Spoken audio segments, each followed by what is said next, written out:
May tanong sa akin, Sir, tanong lang po, kung nakapag-text na sila sa mga nasa contact ng phone, ano po ang dapat gawin? Saan po sila pwedeng ireklamo? Alright, napakagandang katanungan po nito, pero bago natin sasagutin, imbitahan ko muna sana kayo na pakisuportahan po sana ang aking mga social media accounts sa YouTube, Facebook, and TikTok. Dito po sa ating video, aalamin po natin ano ba ang dapat nating gawin, no? Pagka po na mensahe na nila or naharas na nila, no, yung ating mga nasa contact list. Kasi yan yung nila yan yung una nilang kinukuha sa atin Di po ba? Yun yung collateral na ginagawa nila. So aalamin po natin dito sa video na to kung paano gagawin, saan sila irereklamo. Okay po? Pero bago ho yan, disclaimer po muna, hindi po ako abogado, ako po'y maniningil. Lahat po na sinasabi natin sa ating mga video is based on my experience at syempre po, sa ating pong pagsasaliksik at pagtatanong sa ating mga kaibigang abogado. At isa pa po, hindi ko po kinukonsente ang hindi pagbabayad ng utang dahil ang utang ay responsibilidad na dapat po nating bayaran. Ang hindi po ako pabor ay dun sa maling pamamaraan pautang at maling pamamaraan ng paniningil. Sagutin po natin yung pinadala yung mensahe or katanungan. So, dun nga po sa katanungan ninyo is, sabi nyo, kung na-text na yung nasa contacts ng phone mo, ano ba dapat gawin, no? At saan ba sila dapat reklamo? Okay. Ito ho, for the sake ho, yung sa iba na bagong nanonood, ganito po kasi yan, no? Ito po kasing mga bugok at abusadong online lending apps, no? Pagka po kayo ay nag-download, no, yung kanilang mga apps, may hinihinging access yan. Okay, now, pag binigyan nyo po sila ng access, that's the time po na nanakawin nila yung inyong information. Okay? Lilinawin ko po ninanakaw po nila yan. Nilalagyan po ng malware yung ating cellphone para makuha lahat ng detalye sa ating mga telepono. Ano-ano ba yon? Yung mga nasa contact list, yan yung number 1. Mga messages, okay? Mga emails, mga nasa call logs, okay? Tawag dito, yung mga pictures, videos, and even your locations.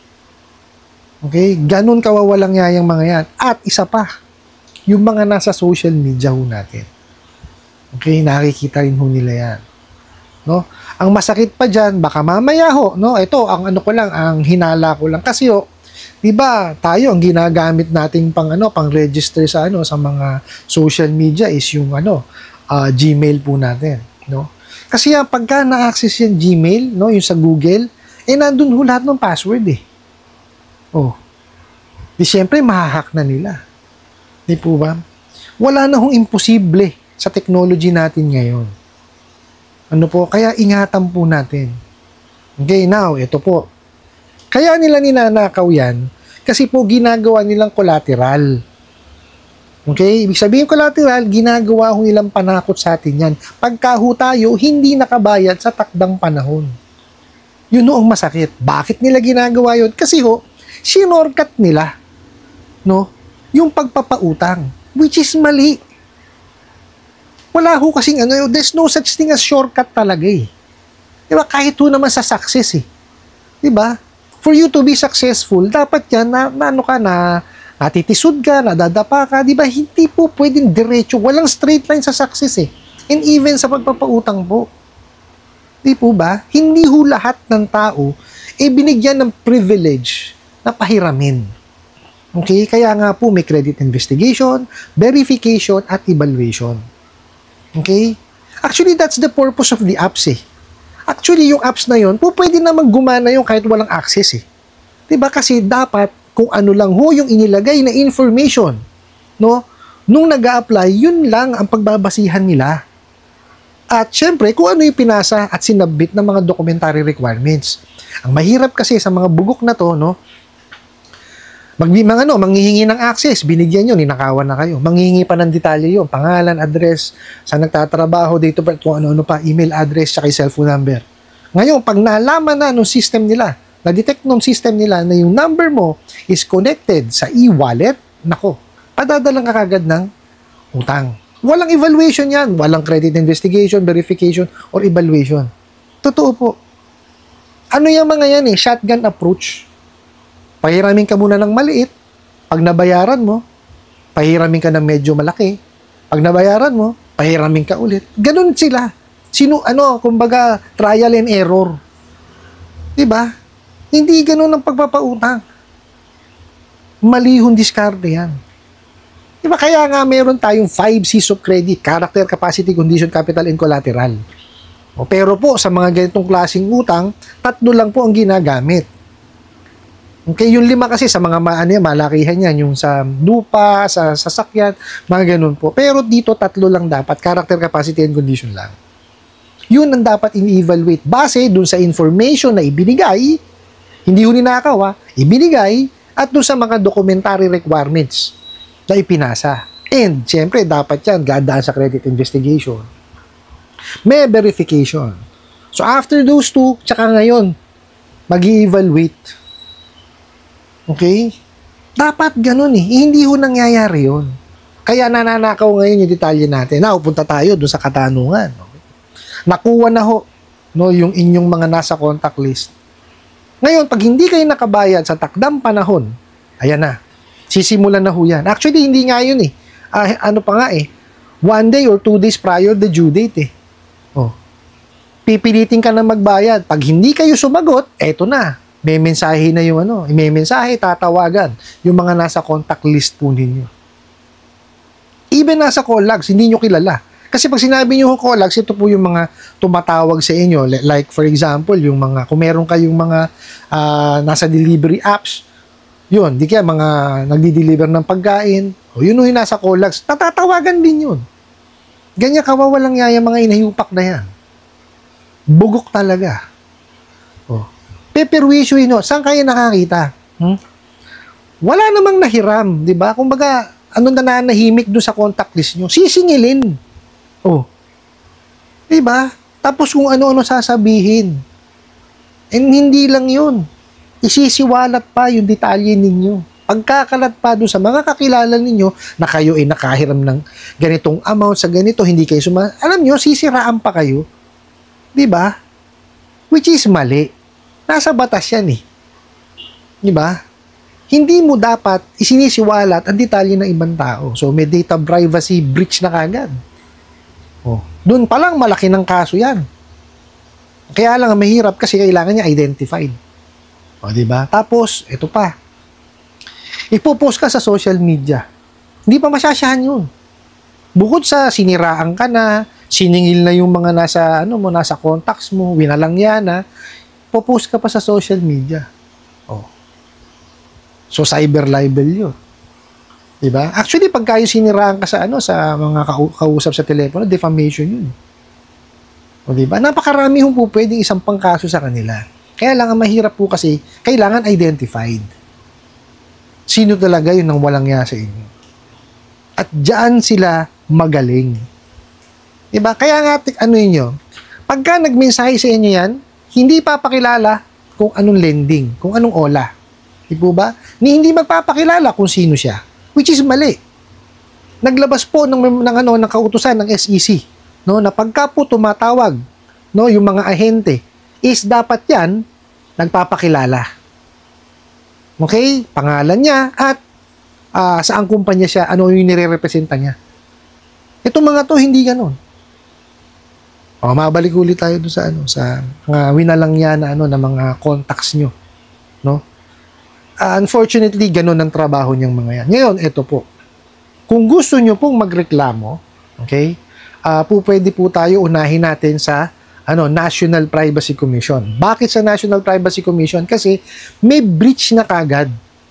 Ninakaw nila yun Hindi naman nila hiningi sa inyo Okay? Hindi naman siya contact reference na kayo mismo ang naglagay. Hindi.